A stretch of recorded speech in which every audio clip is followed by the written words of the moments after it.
comes to mind when asked what carbon dioxide is? Most people will be answering, it's a gas.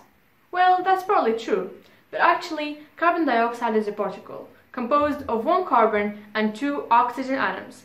As any other pure body, carbon dioxide can be under different states, gas, liquid, or solid, and in this video, we're going to deal with carbon dioxide's solid state, and we call it commonly dry ice. Here are some facts about dry ice. Unlike water ice, which is H2O in its solid state, dry ice doesn't leave any moisture residue, and its temperature is very low, about 78.5 Celsius degrees under zero. Dry ice sublimates under atmospheric pressure, which is 10 to the power 5 pascals, while it transforms into a liquid when it is exposed to a higher pressure, such as the pressure inside an extinguisher, for example. Dry ice was found in Mars poles, and it is heavier than the air. Now, we're all asking how dry ice is made. Well, it's not that difficult.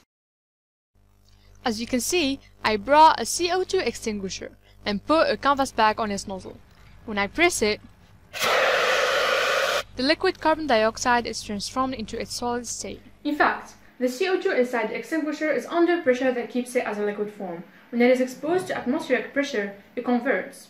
Dry ice is turned into a gas. This process is called sublimation, transformation of a body from its solid state to a gas without liquefaction. In this second experiment, we will discuss the influence of the quantity of dry ice on the turning off time of a candle's flame. We only need a candle, a chronometer, and some dry ice. We simply put 100 grams of dry ice in a glass and bring the candle closer to its nozzle. Once the flame is on, we measure the time it takes it to turn off. We do the experiment with different CO2 quantities and we know the results.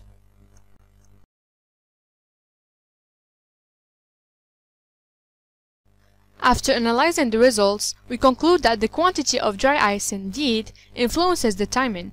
The more dry ice we have, the quicker the flame goes off.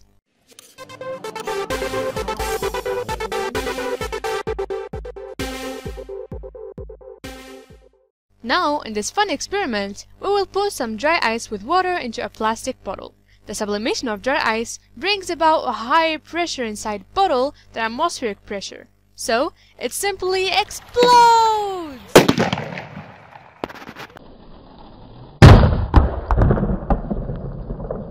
Thanks for watching. I hope my video is beneficial and funny. By the way, this is what remains from my bottle.